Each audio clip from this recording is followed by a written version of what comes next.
Muy buenos días, bienvenidas y bienvenidos. El Instituto Nacional para el Federalismo y el Desarrollo Municipal de la Secretaría de Gobernación, en colaboración con el Sistema Nacional de Protección de Niñas, Niños y Adolescentes, CIPINA, les damos la más cordial bienvenida a nuestro seminario Herramientas para activar la protección de niñas, niños y adolescentes en el territorio, en esta primera sesión denominada Contexto General de la Niñez y Adolescencia en México, Marco General y Perspectiva de Derechos Humanos de Niñas, Niños y Adolescentes, la cual tiene como objetivo realizar el encuadre del seminario contextualizando la situación de niñez y adolescencia en el país y enmarcando el tema de la garantía de derechos de niñas, niños y adolescentes para contar con una base común previa a los siguientes temas. Agradecemos la participación de las y los servidores públicos de los estados y municipios que nos acompañan el día de hoy en Zoom y en nuestra sala contigua de Facebook. Les invitamos a que aprovechen esta sesión y bueno, esperemos que sea de su utilidad este tema tan relevante.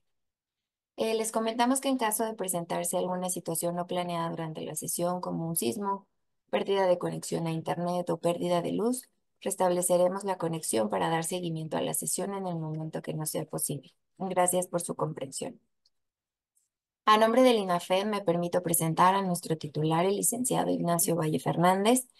Por otro lado, me permito presentar a la licenciada Alma Galicia Esquivel, directora de Coordinación Operativa aquí en el INAFED.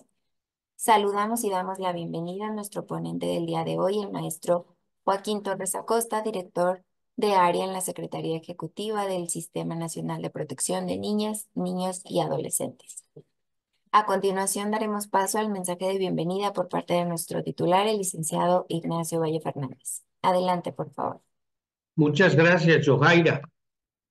Pues este es un encuentro, un seminario que vamos a realizar en la Secretaría de Gobernación a través de este instituto nuestro, el INAFES, eh, pero en combinación con otra entidad de la Secretaría de Gobernación, que es CIPINA, este Sistema Nacional de Protección de Niñas, Niños y Adolescentes, repito, de la Secretaría de Gobernación.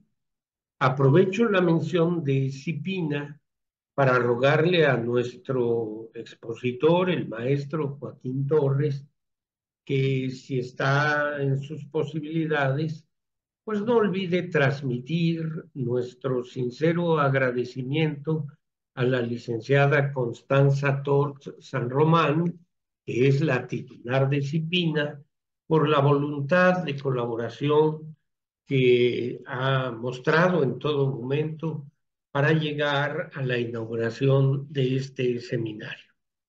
El día de hoy, el maestro Joaquín Torres, que es director de área en CIPINA, va a inaugurar el seminario. El seminario consta de 5 conferencias y hoy vamos a escuchar la primera de esas 5 que se refiere al contexto general de la población mexicana integrada por niñas, niños y adolescentes. Hay que saber que la tercera parte de la población del país, esta es una cifra que yo nunca antes había visto, pero me la proporcionaron. La tercera parte de la población del país está integrada por niñas, niños y adolescentes. Muchos de estos, de nuestros familiares menores, tienen acceso a sistemas de cuidado, de protección, de servicios sociales, pero otros no. Y es muy importante saber cuáles son las áreas de sombra, áreas no protegidas para que las actividades gubernamentales que deben cubrir esos objetivos sociales lleguen a beneficiarlos. El tema, pues, del día de hoy es niñez y adolescencia en México desde una perspectiva de derechos humanos. Repetimos, para niñas, niños y adolescentes. Por su atención, muchas gracias. Agradecemos el mensaje por parte de nuestro titular, el licenciado Ignacio Valle Fernández, y a continuación dejo la voz al maestro Joaquín Torres Acosta, director de área en CIPINA. Adelante, maestro, puede activar su micro. Muchísimas gracias. Muchas gracias particularmente, licenciado Ignacio Valle. Siempre es un gusto coincidir con usted, con el INAFED, en los esfuerzos de colaboración en beneficio de los municipios del país y particularmente en el tema de derechos humanos de niñas, niños y adolescentes. A nombre de la licenciada Constanza San Román le envía un saludo afectuoso. También muchas gracias, licenciada Alma Galicia Esquivel, por las gestiones para este seminario que hoy estamos dando inicio. Cabe resaltar que este es un seminario que particularmente está enfocado al bienestar de niñas, niños y adolescentes, está enfocado a que podamos hilar diversos temas de manera estratégica, de tal suerte que cada sesión esté conectada una con otra. Desde acá, desde la Secretaría Ejecutiva, hemos diseñado diversas sesiones que al final del seminario estamos ciertos que van a tener la posibilidad de tener una comprensión integral de la protección de este sector de la población, particularmente en lo que se refiere al territorio, porque en el territorio es donde viven niñas, niños y adolescentes. Y por lo tanto, dada que esta es una primera sesión, yo quisiera que nos sintiéramos con toda la libertad de interactuar a través del chat mediante algunas preguntas que yo estaré haciendo de manera detonadora para conocer un poco más el territorio en el que ustedes están interviniendo y también permítanme pedirles que se sientan con toda libertad para que abiertamente hagan sus preguntas, comentarios, para que podamos al final del día de hoy irnos con un panorama claro, concreto de niñas, niños y adolescentes y sus derechos humanos. Voy a proyectar una presentación para que podamos acompañar el diálogo y también apoyarnos en estas láminas de manera que buscan tener una claridad también en cuanto a los conceptos y en cuanto a algunos temas generales. Como ya lo mencionaban, el día de hoy hablaremos del contexto general de la niñez y adolescencia en México, cuál es su marco general y en qué consiste la perspectiva de derechos humanos de niñas, niños y adolescentes.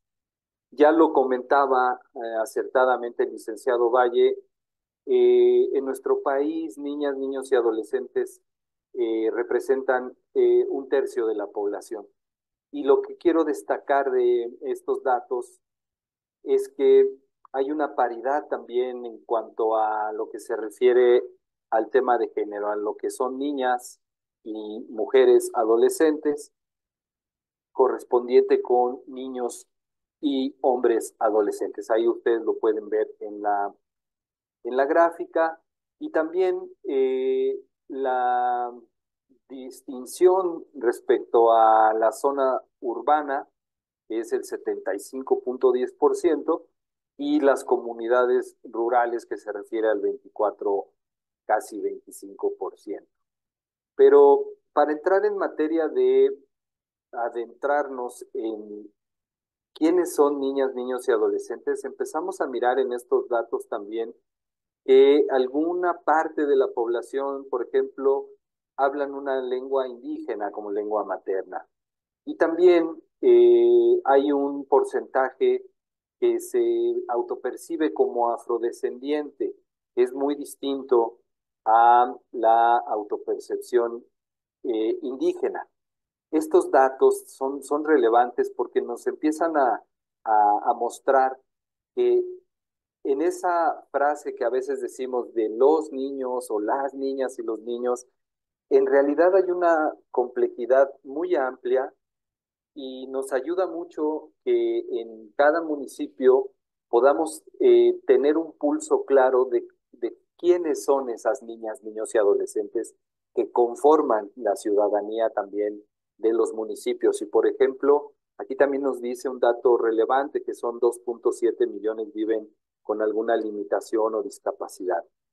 Y por otro lado, un porcentaje que ya decíamos vive en zonas urbanas y comunidades rurales. Hemos hasta aquí hablado de que es importante hacer la distinción de género. No es lo mismo que garanticemos derechos de niñas, mujeres, a niños, hombres. Son realidades muy distintas. Y al mismo tiempo estamos viendo que viven otras realidades, su origen étnico, por ejemplo, si viven o no con una discapacidad, si esta discapacidad es permanente o es temporal. Y así nos vamos a ir encontrando con que para la Ley General de Derechos de Niñas, Niños y Adolescentes, que es una ley que se creó exactamente hace 10 años, va a cumplir a fin de año su 10º aniversario. Esta ley vino a enmarcar todo lo que se venía haciendo de manera, pues, a veces con asistencia social, a veces de una manera caritativa, a veces sin una claridad que uniformara nuestra relación y nuestra garantía de derechos hacia esta población.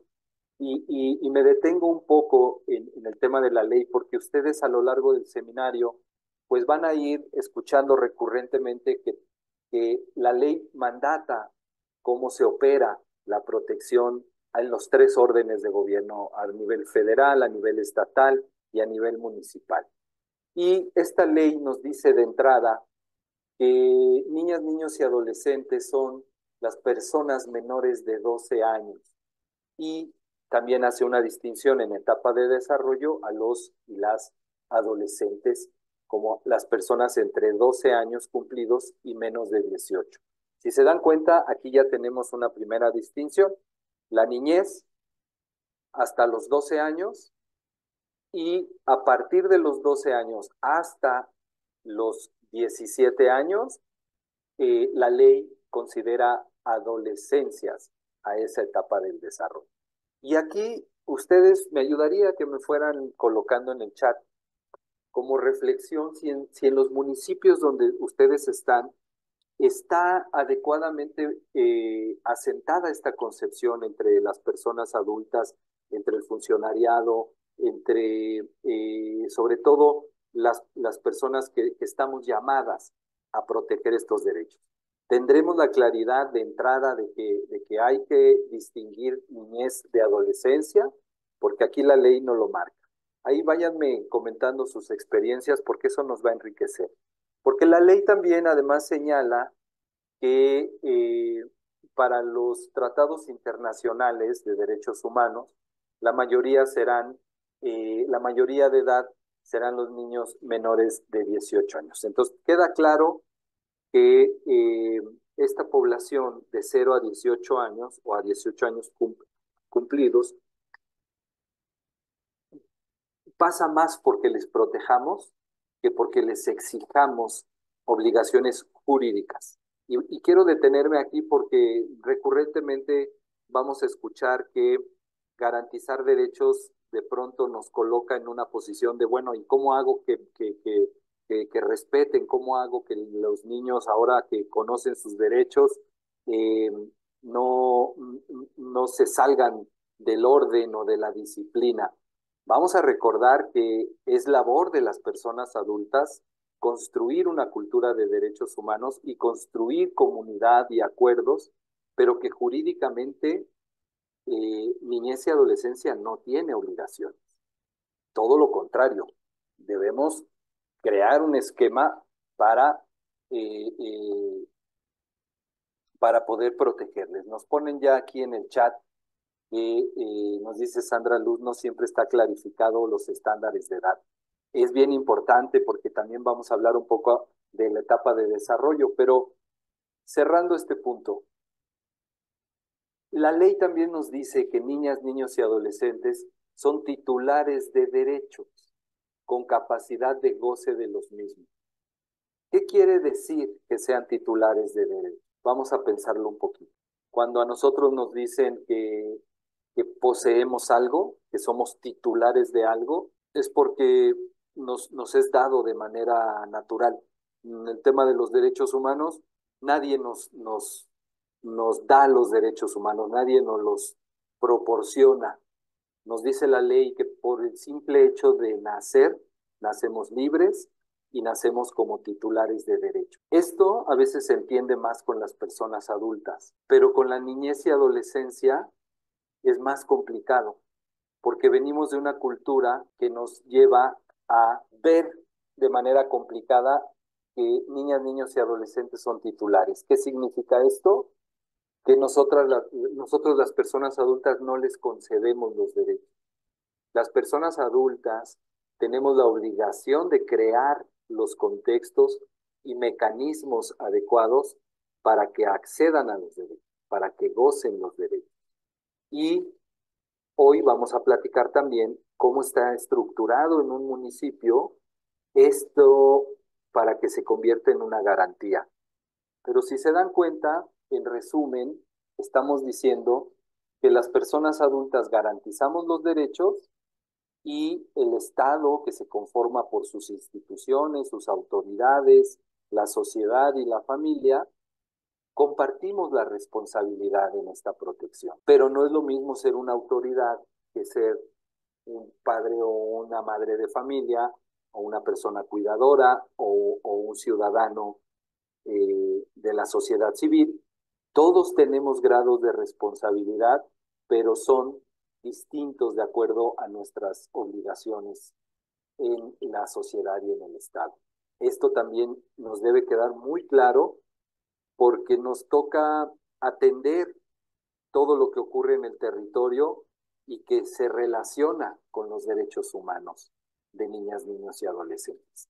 Siempre vamos a hablar entonces de corresponsabilidad. Somos corresponsables. Y ustedes ya van a ir identificando en dónde está esa corresponsabilidad. Pero antes de que entremos en materia de esa corresponsabilidad, yo quiero que ustedes hagan un ejercicio personal de memoria, de recuerdo, de cómo eran vistas y vistos niñas y niños en otras épocas. Antes de que hubiese una declaratoria de derechos humanos, aquí esta lámina nos está hablando justo de esa evolución. En algún momento no había una diferenciación entre la población adulta y la niñez. Este enfoque comúnmente llamado indiferenciado o invisibilizado nos refleja que la niñez era pues una población que empezó a ser utilizada para efectos productivos, industriales, incluso de guerra, pero que no eran considerados como una población incluso con esta prioridad de atención, ni se les veía como hoy los tenemos representados. ¿Qué fue ocurriendo? Pues que precisamente los efectos tan adversos que se comprobaron, sobre todo en su participación, la participación de niñez en las guerras, vinieron a darle un tono humanitario, una reflexión empática y fuimos sensibles al horror que significa que niñas, niños y adolescentes estén desprotegidos y además se envuelvan en actividades adultas y en actividades incluso de riesgo para incluso un adulto. ¿Cuál fue el producto de esta reflexión universal? Que les pasamos a mirar y a atender como objetos de protección. Este paso es importante porque cesó de alguna manera la explotación a gran escala y al mismo tiempo fuimos comprendiendo como humanidad que hay la necesidad de un trato especial, de un trato prioritario, y eso ayudó mucho a lo que hoy conocemos de una manera más clara como la asistencia social. La asistencia social se desmarca del asistencialismo porque entiende claramente cómo se debe asistir socialmente a una niña o a un niño. No obstante eso, quedaban cosas por reflexionar y por discutir. Y como nos dice Liliana en el chat, por usos y costumbres el trabajo infantil era normalizado, atropellando el derecho a la niñez. Así es, eran vistos como un recurso para el trabajo, y los efectos pues los empezamos a comprobar. Y como ustedes ven, posteriormente la Convención sobre los Derechos del Niño en 1989 pues vino a declarar que no, que era una población que requería una atención prioritaria. Y en nuestro país, como ya les decía, en 2014 se crea la ley general, y entonces nos lleva a esta perspectiva que la vamos a encontrar como garantista. Perspectiva garantista quiere decir que es una perspectiva que se va a adecuar para garantizar los derechos. Todo lo que hagamos, todo lo que las decisiones públicas que tomemos, toda nuestra acción como funcionariado va encaminado a garantizar sus derechos. Por eso decimos que son sujetos de derechos, y además son personas en desarrollo. Fíjense ahí el gran reto que tenemos, porque con estas reflexiones, cada quien sabe que estamos en la obligación de ¿qué? De promover los derechos. Ahorita también si me pueden ir colocando en el chat, ¿qué entendemos por promover los derechos? Yo les preguntaba, en el municipio, ¿la gente sabe de esta diferencia, lo que implica ser un niño o ser un adolescente? ¿Sabe que son sujetos de derechos los niños?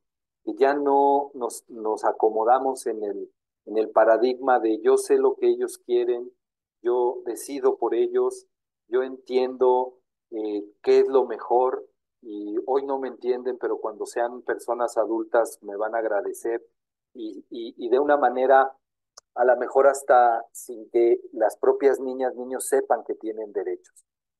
Pero además la población, los padres, las familias, las escuelas, y Laura nos dice es darlos a conocer a los propios niños, niñas y adolescentes. Exactamente, y nos dice la ley que dentro de nuestras obligaciones, la primera es promover, porque una sociedad que no conoce sus derechos, pues es una sociedad que va a estar sujeta a enterarse tal vez cuando estén en alguna situación de vulnerabilidad, o cuando estén en una condición que los lleve a no identificarse como sujetos de derecho. Entonces, fíjense la prioridad que tienen. En cada municipio se generan estrategias para dar a conocer los derechos. A veces hay campañas, hay perifoneos, hay intervenciones en radios comunitarias, con la firme intención de que todas y todos sepamos que tenemos derechos, sepamos la diferenciación entre los derechos generales y los derechos de niñas, niños y adolescentes. Por otro lado, está otra obligación que es importante, que es respetar. Y cuando hablamos de respetar, nos dice la ley que es no hacer nada que perjudique el desarrollo de niñas, niños y adolescentes. Es, en esencia, no hacer algo que pueda afectarles. Recordemos que el Estado tiene pues la fuerza, tiene la encomienda de regular el comportamiento de la sociedad, y la sociedad en este entendido pues concede ciertas libertades, concede muchas cosas en aras de ser protegidos por el Estado. Y en el caso de niñez y adolescencia muchas veces por querer hacer algo terminamos perjudicando su desarrollo. Entonces cuando decimos respetar es justo que observemos que nosotros como autoridades, como funcionariado, nuestras acciones no les están perjudicando. Y bueno, también ya nos ponen que promover es informarles el desarrollo, valores y actitudes que respalden los derechos. Y al mismo tiempo, conforme vamos conociendo los derechos como funcionarios y funcionarias, estamos también en posibilidad de respetarlos, de no hacer algo que sea contrario a su desarrollo. Y también nos dice la ley, dentro de nuestras obligaciones está proteger. Y aquí es donde cobra más lógica el sistema de protección integral de niñas, niños y adolescentes, porque proteger es tener todos los elementos ordenados y adecuados para su protección. Un registro civil instalado para que tengan oportunidad de tener una identidad, un acta de nacimiento, áreas de atención de salud, leyes estatales y municipales. Es como construir todo el andamiaje mediante el cual ahí se va a proteger a niñas, niños y adolescentes. Imagínense que se construye una casa y se debe pensar en todo lo que necesita quien va a habitar esa casa. En la misma metáfora de derechos humanos, proteger es tener todo adecuado, ordenado y funcionando para proteger. Y hay un cuarto elemento que es el que hemos estado evocando, que se refiere a garantizar los derechos. Y ustedes van a ir viendo a lo largo del resto de la charla que mucho está en lo que hacemos y que todavía no está en el andamiaje, en la construcción, o lo que echa a andar la garantía de los derechos son estos instrumentos, herramientas, protocolos y todo lo que nos comprueba que en la vida de una niña, niño o adolescente está jugando, estudiando, comiendo adecuadamente, nutriéndose, está opinando en la sociedad, está participando en la sociedad. Ese es nuestro indicador de que se están garantizando los derechos. Cuando algo de esto no ocurre, entonces tenemos que revisar qué está pasando y algo tenemos que hacer. Por lo tanto, garantizar es ser proactivo, es hacer algo cuando no está la protección alcanzando. Y también nos dice el artículo primero que para garantizar la protección de los derechos de niñas, niños y adolescentes, debemos tomar medidas conforme a los principios que establece la ley. ¿Esto qué es? No es otra cosa que nuestro marco de acción. ¿En qué nos tenemos que basar? Porque no se va a basar en nuestra opinión, ni en nuestros valores personales o nuestro sistema de creencias. Ese, pues en esencia, por ética, pues nos dice hay que cuidar a los niños y a las niñas. Pero cuando tenemos que tomar criterios de actuación, la ley nos dice, básate en los principios que establece la ley general. Y precisamente los vamos a conocer, porque también los va a acompañar a lo largo de todo el seminario estos principios. Entonces, aquí quiero que si hay alguna duda o si quieren poner algún ejemplo, las vayamos colocando en el chat. Pero el primero que quiero platicarles es el de autonomía progresiva. ¿Qué quiere decir este? Que la autonomía progresiva nos dice que el desarrollo de niñas, niños y adolescentes es muy rápido. Para una niña 1 mes o 3 meses en el tiempo significa un avance o un retroceso de su desarrollo crucial. Y además, todo lo que hacemos para garantizar sus derechos desde los 0 años va encaminado a que alcancen una autonomía. Ustedes piensen en un bebé que está en un corral. Ese corralito le da un espacio para moverse libremente, pero al mismo tiempo lo protege. Está construyendo una autonomía de acuerdo a su edad. Después, en la primaria hay acciones que van encaminadas a que vayan también teniendo autonomía, libertades, pero en un marco que responde a su etapa de desarrollo. Y así nos vamos hasta la adolescencia, donde ya incluso toman otro tipo de decisiones y es muy recomendable que tengan libertades más amplias en un marco de protección, porque eso va a reflejar una persona adulta que se habituó a ser autónoma desde las primeras edades. Y a veces cuando somos muy proteccionistas, muy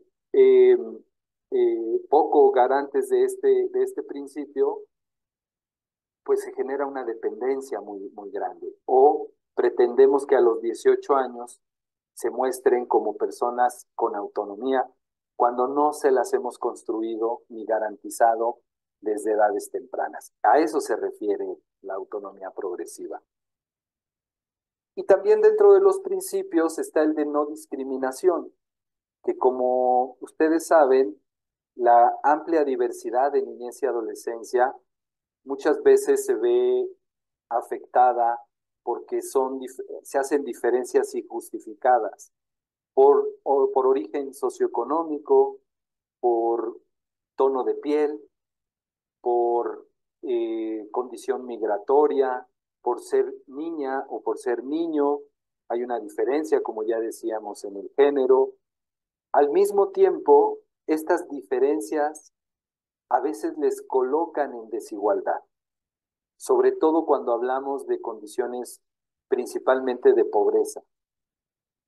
Y no es casual que cuando hablamos de una discriminación estructural, la población de niñez y adolescencia que está en mayor desventaja es la población indígena, de tono de piel moreno, de condiciones también socioeconómicas muy bajas, incluso puede haber niñez con discapacidad que está en condiciones de desigualdad. Entonces, ¿qué nos dice la ley?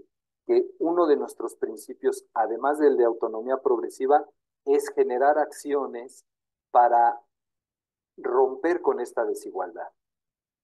¿Qué implica? Que la prioridad la van a tener por una inclusión social la población que esté en mayor desventaja, la que está en desigualdad.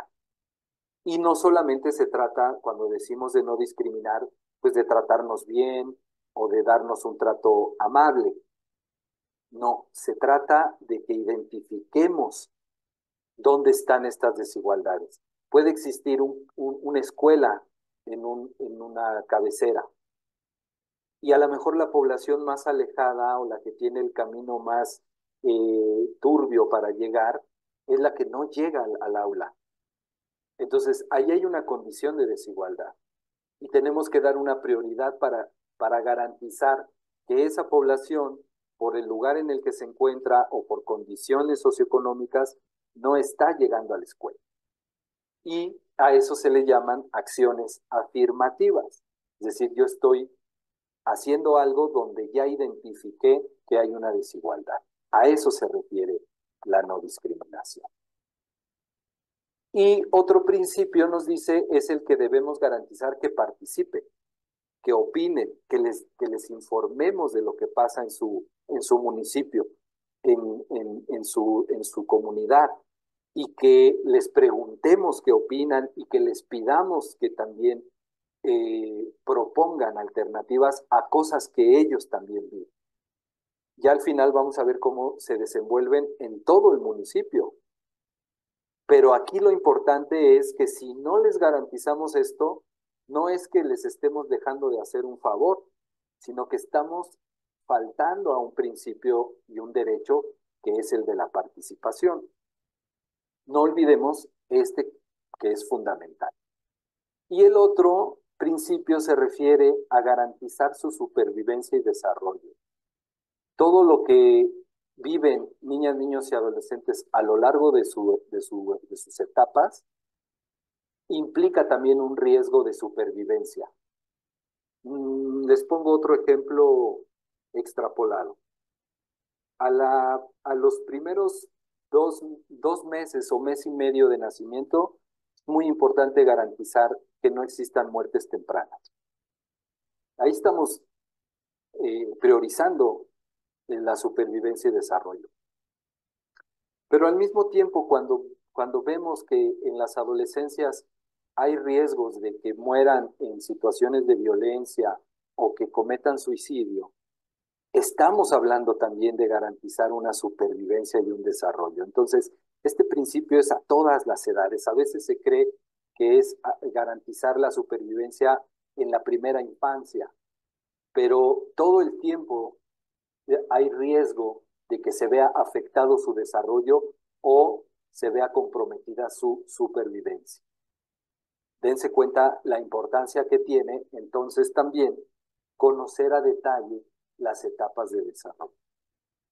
Bien, también nos habla un principio más que es de los centrales, que todas nuestras acciones deben colocar en el centro y por delante a niñas, niños y adolescentes.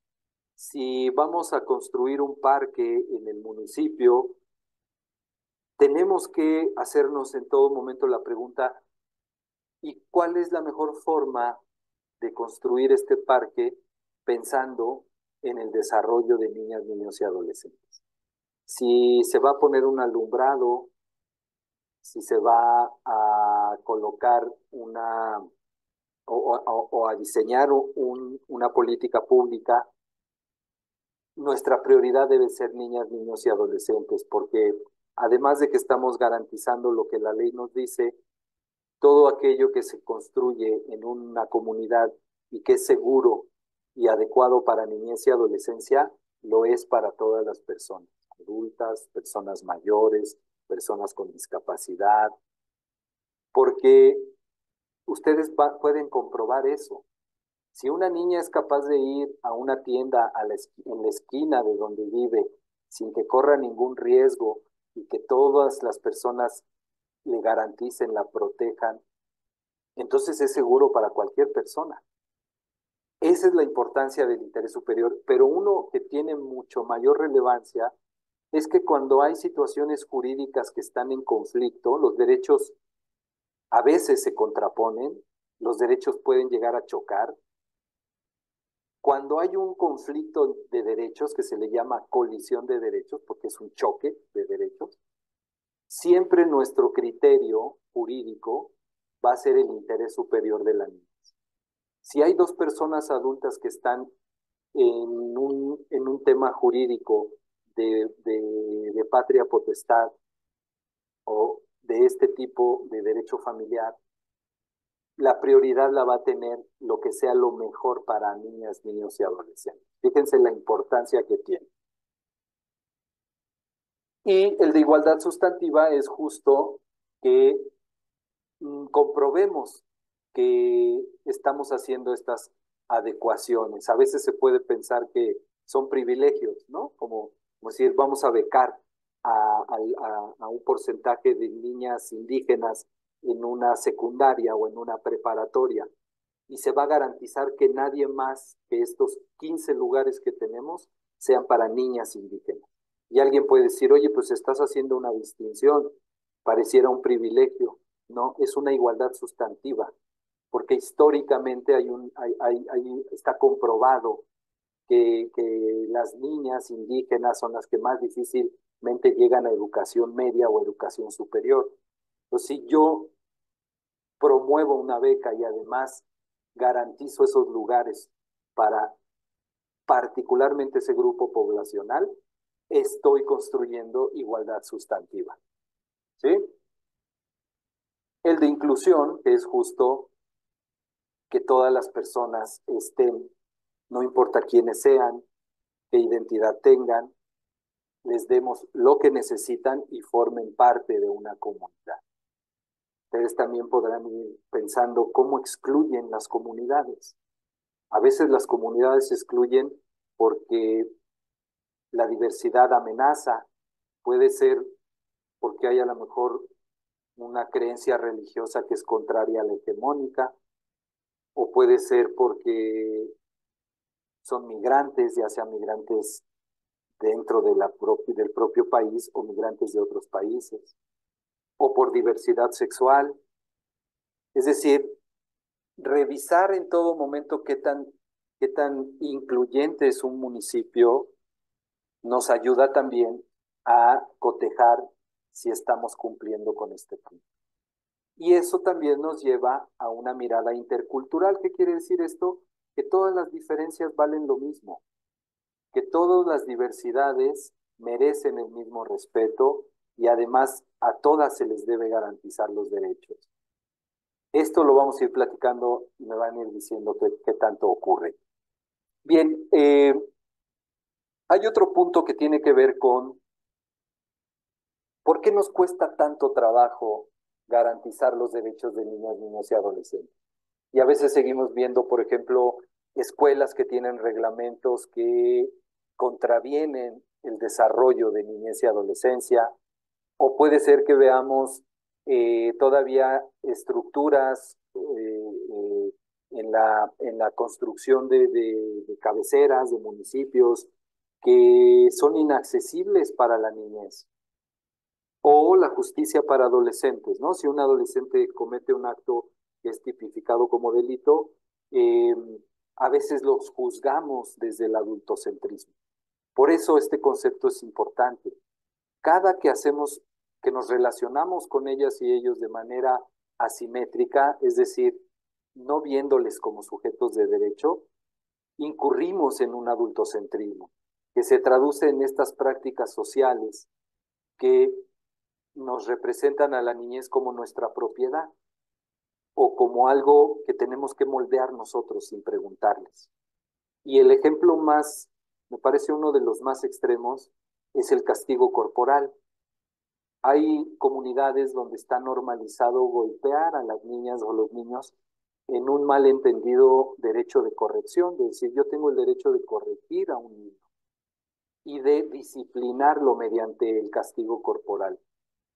Esto, como yo les digo, lo único que refleja es que seguimos instalados en una creencia anterior a los derechos, o tal vez porque no tenemos herramientas o no hemos acercado las herramientas a la sociedad para poder dar un trato digno y una crianza positiva, una crianza amorosa, sin dejar de ser firmes, sin dejar de ser, implementar disciplina, pero a veces por alguna razón cultural hemos equiparado la rigidez con la violencia o la firmeza con la amenaza o con la humillación o con el castigo corporal. Esos son los de los ejemplos más claros de adultocentrismo. Y también, como yo les decía, a veces priorizamos a los niños y no a las niñas. Las niñas juegan a veces un papel secundario, la prioridad a veces se le da a los niños. Hay familias donde se pondera que estudie un niño si no hay recursos económicos por encima de una hermana, o las tareas de la casa son designadas casi en automático a las niñas, las de cuidado, las de aseo, y a los niños se les asigna una participación más pública. Eso también es una mirada que se conoce como androcéntrica, es decir, el niño cobra más centralidad que una niña. Y así nos vamos a ir dando cuenta que si tenemos estas inercias culturales, hay que mirar qué efecto tiene en la vida de ellas y ellos. Porque no es solamente un tema de ideología, de creencia, es comprobar qué ocurre en la vida de ellas y ellos, qué consecuencia va teniendo. Entonces, ustedes van a poder revisar la ley general. No me voy a detener mucho en ella porque les vamos a compartir esta presentación. que me interesa que me escriban cómo van sintiendo estos términos, si ya los conocían, si los reconocen en sus municipios. Aquí ustedes van a encontrar lo que nos señala la ley. Se las voy a compartir porque ahí están claras nuestras obligaciones y nos señala también la creación de una figura que es la Secretaría Ejecutiva de los CIPINAS. Entonces, hay un CIPINA por cada estado de la República y los estados, en su gran mayoría, instalan CIPINAS municipales que tienen la atribución de articular la política pública en materia de derechos de niñez y adolescencia. Entonces, en resumen, hasta aquí de nuestras obligaciones, es que debemos realizar todas las acciones y tomar las medidas necesarias, pero de acuerdo con la ley, para asegurar que niñas, niños y adolescentes sean felices y tengan un desarrollo integral. Y yo les pregunto aquí, para que me ayuden a ponerlo en el chat, por favor. ¿Qué necesitan niñas, niños y adolescentes para ser felices? A ver, voy a dejar de compartir un momentito para que no se me saturen de láminas de PowerPoint. Pero yo quiero que me pongan, como ya lo pone Isis, ¿no? Respeto. Ese es el principal y desde ahí es el tema de tratarles en dignidad. Son tan dignos como una persona adulta. El adultocentrismo a veces culturalmente dice, pues un niño se tiene que ganar el lugar hasta en la mesa de la familia, ¿no? O tú no opines, tú no sabes de esto. Ahí estamos mostrando un tema adultocéntrico.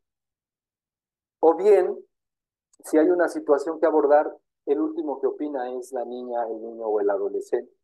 Y Laura nos dice ser queridos, aceptados y respetados como son en cada una de sus etapas. Ese es aceptarlos como son. Aceptarlos en cada una de las etapas. Muy bien dicho, Laura. Y Diana nos dice seguridad, cuidado, amor. Fíjense, todo esto, váyanlo leyendo y tradúzcanlo en derechos. Es decir, todo esto tiene una contraparte que es un derecho. Diana nos dice seguridad, pues es un derecho a vivir una vida libre de violencia. El cuidado también, el derecho al amor es un trato digno. Cuando tratamos dignamente a las personas, es una forma de tratarlas amorosamente. Luego nos dicen convivencia familiar, Genaro, muy bien. Es decir, tienen derecho a vivir en familia y que esa familia les dé lo que se necesita. No es en automático de ya tiene una familia y ya se cumplió el derecho, ¿no? Hay que ver y hay que evaluar que esa familia le proporcione lo que le tiene que proporcionar. Y si no, ahí entra el Estado a garantizar que lo viva. Una cultura de paz, exactamente, Mirza. Abarca todos los valores. Pero acuérdense que los valores pueden ser tan diferentes como habemos cada persona, que somos 100 aquí. Puede haber 100 valores diferentes. Cuando no estamos de acuerdo en ciertos valores, nos vamos a los principios de la ley. ¿Sí? Si alguien dice, mi valor es que mi hija se quede a cuidar a su abuela y a su tía y no vaya a la escuela, porque ese es mi valor familiar, pues es un valor que está por debajo del valor de los derechos humanos. Pero si esa familia no tiene dinero o no tiene recursos, no es solamente decir, pues ahora usted hace que vaya la niña a la escuela, sino que el Estado debe entrar para garantizar todo, porque esto es integral. ¿Qué más nos ponen de qué necesitamos para que sean felices? Un hogar, dice la oficialía, la educación, el respeto. Fíjense cómo vamos identificando que entonces nos va a ser más fácil que los problemas que viven niñas, niños y adolescentes, lo que necesitan, lo vamos a traducir en lenguaje de derechos, porque de esa manera nos estamos alineando a ser garantes de derechos. Bien, muchas gracias. Me ayuda mucho lo que ponen. No dejen de poner sus reflexiones y sus preguntas en chat, por favor. Y aquí tenemos entonces que si vemos que lo que ustedes nos fueron comentando, yo creo que se resume aquí. ¿Qué necesita una niña o un niño para ser feliz? Comer sano todos los días. No solamente comer, sino comer sano y comer lo que se requiere para esa etapa de desarrollo. Debe tener una prioridad en la atención. Nadie puede ser feliz siendo niña o niño si no se siente y se vive como la prioridad. Eso un niño no lo averigua, lo vive, lo siente. Y es muy, muy importante porque de ahí nacen todas las seguridades para después también construir este autocuidado.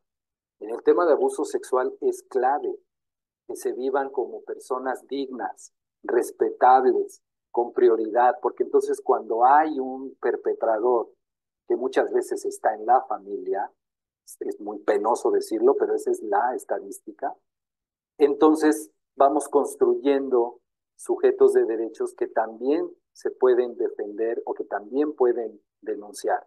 Pero si no reflejamos que son dignos, que son personas en prioridad de atención, entonces estamos favoreciendo que se viole un derecho.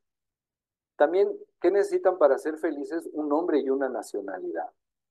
Vivir en familia, ya no lo ponían, vivir sin miedo, ustedes lo pusieron, recibir atención cuando se enferman, ir a la escuela, jugar, descansar, todos estos son derechos. Pero en el municipio es donde se viven, donde se comprueban. Por eso tenemos que primero comprender y después transmitirlo como autoridades y como funcionariado, que los niños no solo están en la escuela y en la casa, sino que ocupan todos los espacios de una comunidad. E incluso el que más retos nos está poniendo actualmente, que son los medios digitales. ¿Cómo regulamos y cómo protegemos todo el peligro y el riesgo que existe en los medios digitales? ¿Y a quién le toca? Porque pareciera que es como algo que la escuela dice, pues es que lo vio en su celular o se están agrediendo fuera de la escuela a través del celular. Entonces, mientras más tengamos un sentido de comunidad entendido como que una niña, un niño, un adolescente es responsabilidad de todos los que estamos en la comunidad, lo conozcamos o no, sea nuestro hijo o no, y que además en todos los espacios debemos revisar que se cumplan con estos principios, pues entonces cobra más importancia que las instancias y las autoridades tengan esta perspectiva de derecho, porque a veces les llegan los protocolos, les llegan los oficios y les dicen tienes que promover los derechos en una jornada en tal semana de tal a tal, pero ¿cómo sabemos de qué estamos hablando? Ahí es importante espacios como el que el INAFED está abriendo aquí en este seminario, que es capacitarnos, detenernos un poco, preguntar, escuchar personas que van a estar en este seminario expertas en otras sesiones, que lo hacen, que lo trabajan, que tienen ejemplos, que tienen casos, pero partamos hoy de tener esta perspectiva y de saber qué nos toca hacer. Entonces, en todo el territorio, incluyendo los municipios, está la protección integral. Yo les decía, es este conjunto de acciones que ya debe existir. Imagínense cómo está en la imagen, que es una red que construimos entre todas las instancias. Están las procuradurías, las casas hogar, las escuelas, obra pública, seguridad, todos forman al CIPINA, todos son parte de un sistema de protección que se llama CIPINA. Funcionan como CIPINA cuando les toca garantizar los derechos. Y entonces decimos, a ver, los de obras, ¿qué hacen para que haya seguridad para una niña o un niño? Pues están las lámparas camino a la escuela. ¿Qué hace seguridad para esto? Pues sus policías o sus autoridades de barrio o de primer contacto están sensibilizados con lo que se refiere a si ven a una niña o a un niño, por ejemplo, en un parque, en la noche, que no está acompañada. Eso implica la protección integral, que todos sepamos qué hacemos y qué nos toca hacer, como dice aquí, en los 3 órdenes de gobierno, para garantizar estos derechos humanos. Esto es la protección integral. No obstante, puede ser que se rompa esa red. Es decir, que se viole un derecho. Y entonces se activa la protección especial. ¿Qué es la protección especial? Es el conjunto de todas estas políticas y acciones especiales para atender, investigar, sancionar y restituir esos derechos. Es como si devolviésemos a este niño o esta niña que se cayó de la red para volverla a colocar en el sistema de protección, pero además como si tejiéramos esta red. Y la tejemos atendiendo, investigando, sancionando y restituyendo el derecho. ¿Sí?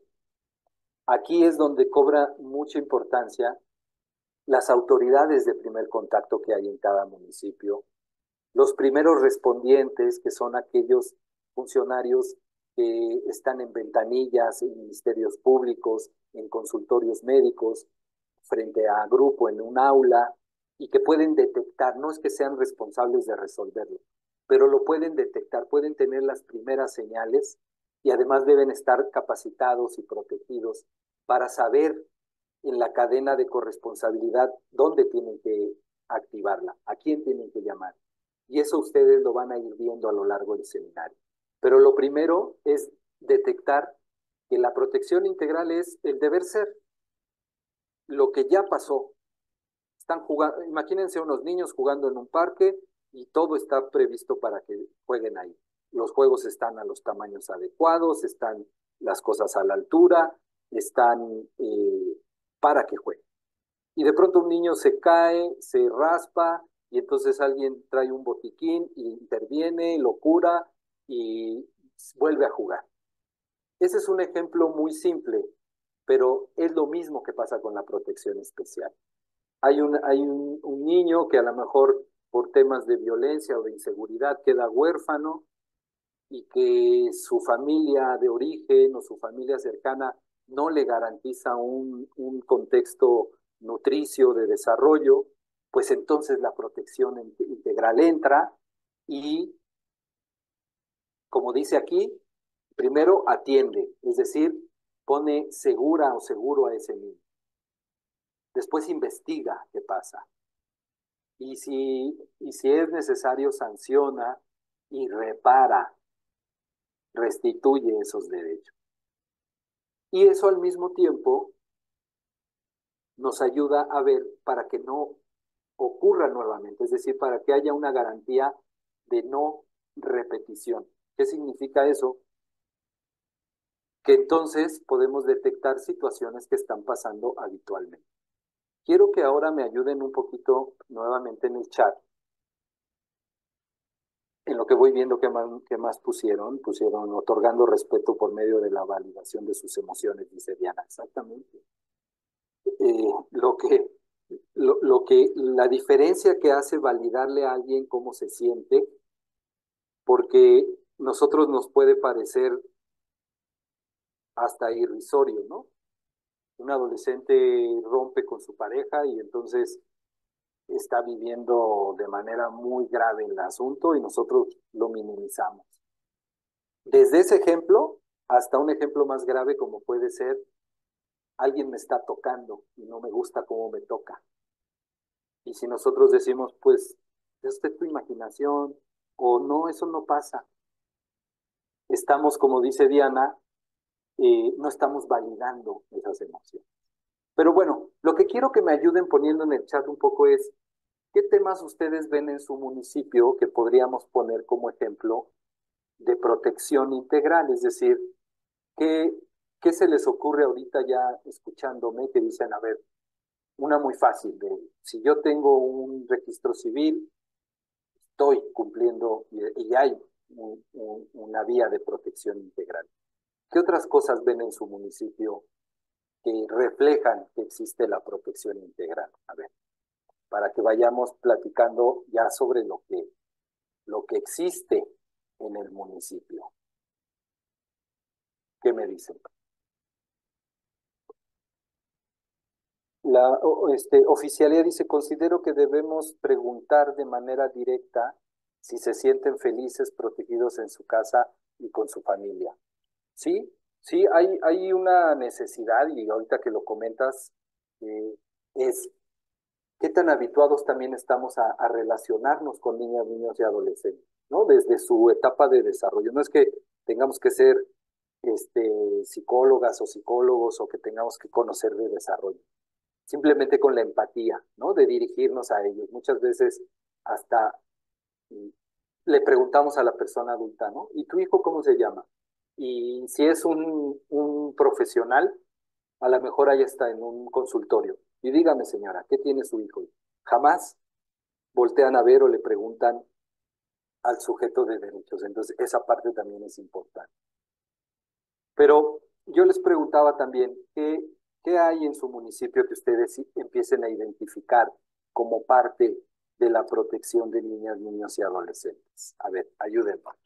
Podemos imaginarnos en el municipio qué cosas hay que van garantizando los derechos de niñas, niños y adolescentes. ¿No se les ocurre algo?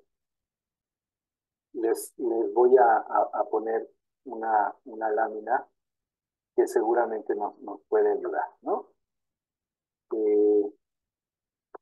Aquí en esta lámina, por ejemplo, ustedes tienen instancias y autoridades en el municipio. ¿Qué instancias nos dice Sandra Luz? Escuelas, centros de recreación y deportiva. Ok. Vamos a tomar este ejemplo. En una escuela es donde más tiempo pasa niñas, niños y adolescentes. Y yo les decía, es importante distinguir quién es un primer respondiente en el municipio. Una maestra funciona como una primera respondiente que debe conocer los derechos de niñas, niños y adolescentes y también debe tener claro cuáles son las autoridades con las que se debe vincular la escuela en cualquier caso que ocurra dentro de la misma. Y muchas veces en los municipios se nombra a una autoridad de primer contacto, eso ustedes lo van a poder ir viendo más adelante.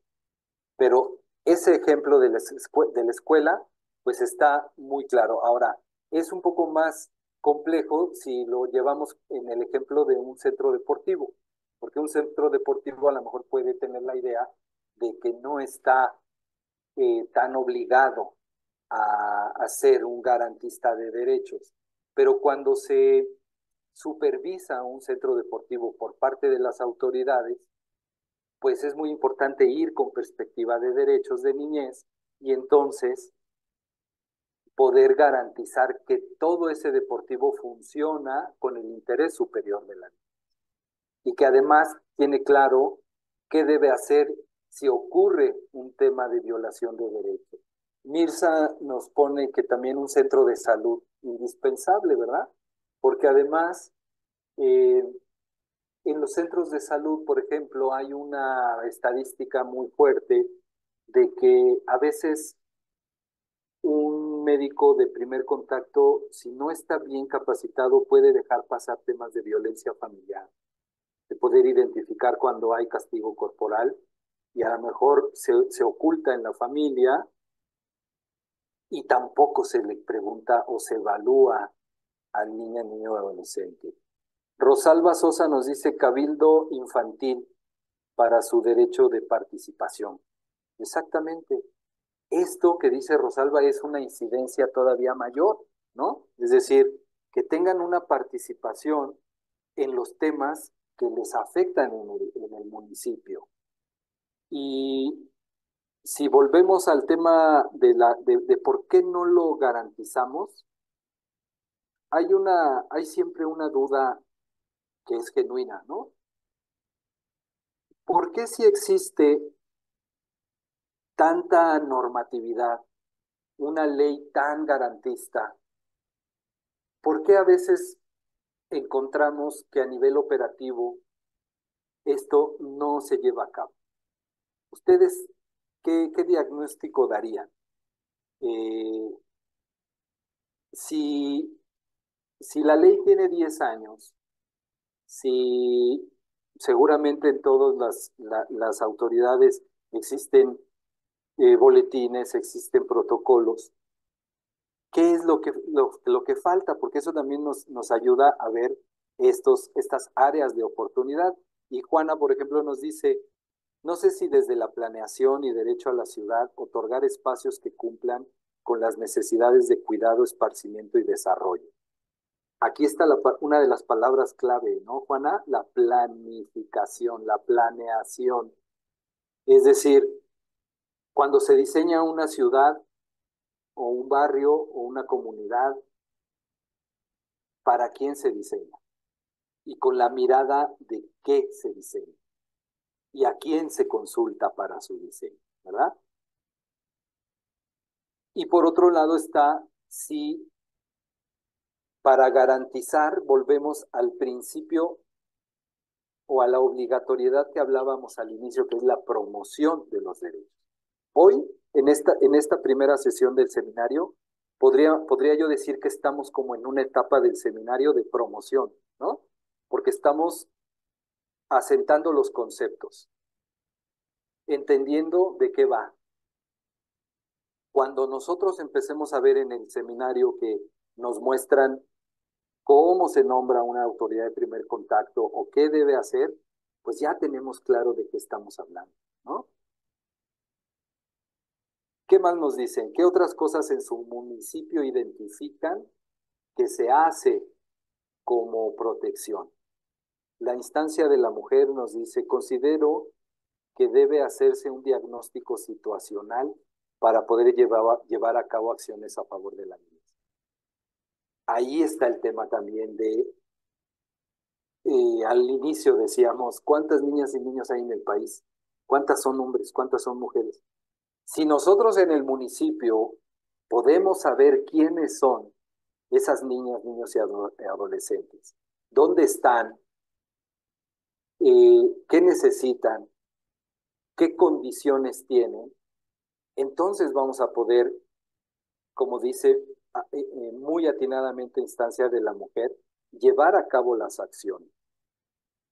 ¿Qué otra cosa ustedes identifican en el municipio que les protege, que les hace tener esta protección integral? En lo que me comentan, voy cerrando para también invitarles a, una vez que vimos este panorama general, nuestra próxima sesión del seminario tiene que ver con adentrarnos en cómo funciona un sistema de protección integral de niñas, niños y adolescentes en el territorio, porque yo les hablé de como la estructura de Estado, ¿no? Que la ley crea un sistema y que este sistema debe articular toda la política pública, que además debe estar armonizado en los 3 órdenes de gobierno, federal, estatal y municipal. Pero la siguiente sesión vamos a abordar en el territorio cómo funciona un sistema de protección. Y nuestro objetivo de la sesión va a ser conocer qué es y cómo funciona desde este territorio este sistema para fortalecer estos conocimientos y sobre la activación. Eso es lo que vamos a trabajar en la siguiente sesión. E incluso nos va a acompañar una secretaria ejecutiva de una entidad del país, alguien que directamente trabaja en el territorio. Y Jaime Sosa nos dice, en estos momentos se está realizando una consulta nacional de niñas, niños y adolescentes existen las siguientes preguntas. ¿Qué te hace feliz? ¿Qué te pone triste? ¿Qué quieres mejorar del lugar donde vives? Y otras relacionadas con la navegación de Internet. Me parece importante la consulta, pero debe ser realizada sin participación de agentes externos, padres, familiares, maestros o otras personas. Qué importante lo último que colocas, Jaime, porque tal vez pueda existir una guía, ¿no? O como una orientación adulta. Lo importante es garantizar la autenticidad de esta opinión y que no se diga ahí, ponle que no te pegamos, ¿eh? O dile que eres feliz. Ahí es donde no simulamos. A mí me parece muy bien este ejercicio, pero también se debe trabajar con padres y madres para que se bajen las defensas, ¿no? Hay resistencia a veces de decir, ¿qué va a decir de mí, no? O qué va a decir que nos va a sonrojar a las autoridades. Luego por eso a los niños les dicen, tú apréndete este guión y no te salgas de ahí. Y no es nada auténtico. Hay que aprender a recibir lo que dicen niñas, niños y adolescentes sin esto. Qué bueno que lo pones, Jaime Sosa, porque es el mejor ejemplo de una participación auténtica, genuina, efectiva, ¿sí? Bueno, no quiero robar más tiempo. Si existieran más dudas, voy a colocar mi correo institucional a sus órdenes, Joaquín Torres Acosta. Estoy en la Secretaría Ejecutiva del CIPINA. Cualquier duda que exista, cualquier cosa que haya quedado, además de que vamos a estar acompañando todo el seminario hasta su buen puerto al que vamos a llegar, ahí están mis datos de contacto con toda confianza. Pues agradeciendo mucho la atención y sobre todo la participación. Les reitero, estamos iniciando, revisen la presentación con calma, piensen para sí mismos y cuando ustedes van en la calle, cuando ven a un niño que no es su familiar, en un cine, en una plaza, adopten esta costumbre de preguntarse, ¿ese niño comerá bien? Se ve a gusto con los adultos con los que viene? Es como ejercitar un músculo. Háganlo y van a ver cómo van a empezar a ver más íntegramente niñas, niños y adolescentes. Bien, pues hasta aquí. Muchísimas gracias. Les regreso el uso de la voz allá a nuestras queridas compañeras del INAFED y me mantengo atento por si existe algo en que pudiera atenderles antes de terminar la sesión. Muchísimas gracias. Muchísimas gracias a usted, maestro Joaquín, por esta gran ponencia, tan interesante tema. Y nuevamente agradecemos el interés de todas las autoridades que nos acompañan el día de hoy. A continuación, ya ahorita no llegó ninguna otra duda. Aún así todavía hay tiempo de que puedan poner algún otro comentario, o alguna pregunta, alguna duda que les haya quedado. Mientras, voy a darle el uso de la voz a la licenciada Alma Galicia Esquivel. Adelante, licenciada. Gracias, Yoka. Pues reconocer al maestro Joaquín Torres esta extraordinaria exposición con un tema, nuestro primer tema de este seminario, herramientas para activar la protección de niñas, niños y adolescentes en el territorio. Y pues Joaquín, ahorita que comentabas y también la propuesta de aquí del chat de que esa encuesta no influyan los padres, me hiciste recordar de una ocasión que yo estuve en un voluntariado en un hospital infantil. Los niños chiquitos ya ves que dicen todo, ¿no? Todo lo que les preguntas te dicen sin filtro, pero cuando le dije a la niña, oye, ¿tu mamá te zumba? Le dijo, mi mamá me dijo que eso no lo conteste, que de eso no hable.